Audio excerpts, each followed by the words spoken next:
Bonjour, je suis très contente d'être avec vous pour parler de chavirer.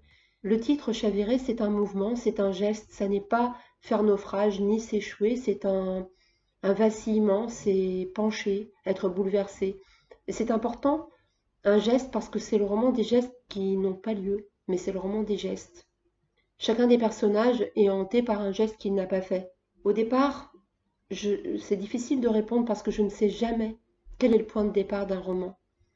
Souvent, je le découvre en cours d'écriture ou même à la fin, mais ici, il y a certainement eu un événement de ma propre adolescence et la lecture d'un vers de Musset qui a tenu vraiment lieu de colonne vertébrale qui a ricoché sur chacun des chapitres, sur chacun des personnages.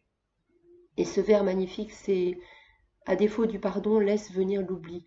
Il est beaucoup question de pardon, du, de la possibilité du pardon, de l'impardonnable, et peut-être plus encore de ce qu'on peut ou pas se pardonner. Je crois vraiment que le roman, pour moi, est l'espace absolu pour le questionnement, mais pas pour celui des réponses. Je n'aime pas l'idée qu'un roman donne des réponses, mais en revanche, je ne crois pas qu'il faille abandonner au témoignage et à l'essai le questionnement politique, le questionnement sur la sexualité, le questionnement sur le féminisme. Je, je, je crois que le roman, c'est un terrain rêvé pour les questions. Le personnage de Cléo, j'y tenais beaucoup. C'est celui d'une victime qu'on ne peut pas héroïser, qu'on ne peut pas glorifier. Et c'est important parce qu'elle ouvre à encore plus de questions. C'est une victime coupable. Même si elle n'a que 13 ans au moment de l'affaire de Galatée, c'est une victime ambiguë.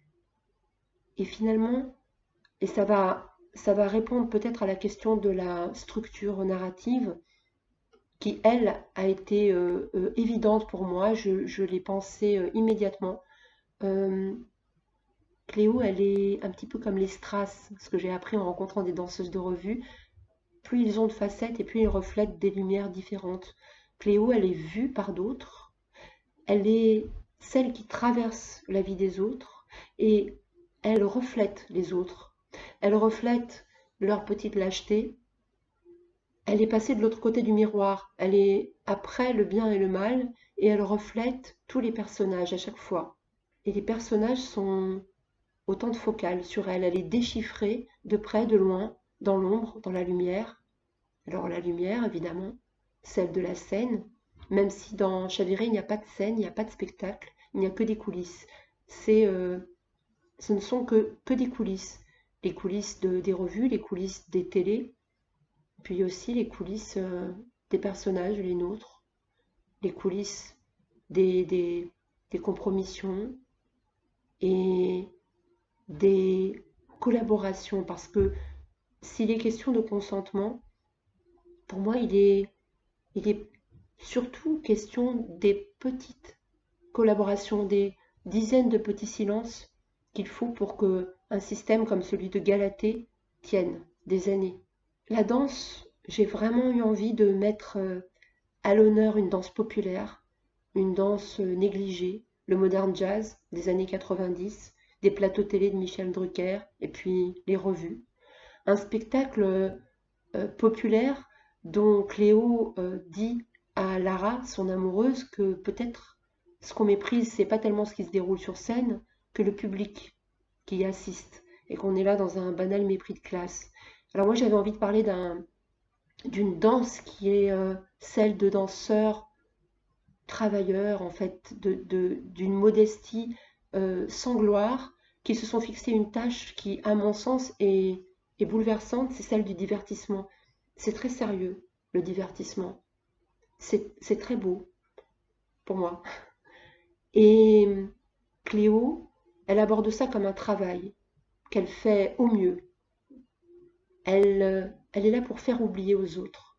Elle n'oublie pas, il n'y a pas d'oubli, aucun oubli. Elle est là pour faire oublier. cette danse aussi, c'est celle du corps sexualisé. Et c'est quelque chose, il y a une sorte de beauté du corps, de, de, de, de joie, une danse puissante aussi. On est loin des sylphides, on est dans une féminité qui est puissante, et ça j'y tenais aussi. J'ai appris des choses qui sont, qui sont significatives en interrogeant des danseurs et des danseuses de revue. Le sourire est contractuel pour elles, les fossiles obligatoires.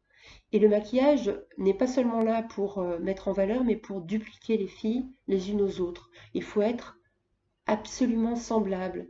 Cléo, elle disparaît. Elle est dans la lumière et en même temps elle est absente. Elle est, elle est là et en même temps elle est effacée. Et elle recherche l'anonymat tout en étant sur scène. C'est ça qui est difficile à déchiffrer et c'est pour ça qu'il faut peut-être une dizaine de personnages pour regarder Cléo jusqu'au bout.